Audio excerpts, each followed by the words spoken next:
අනීතින්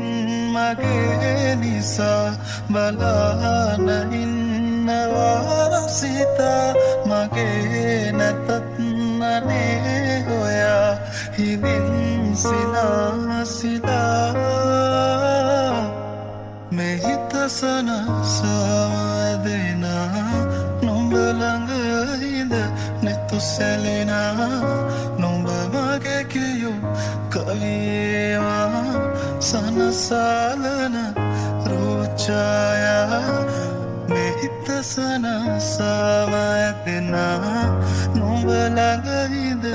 නෙතු සැලෙනා නුඹ මගේ කියු කවියේවා සනසාලන රෝචායා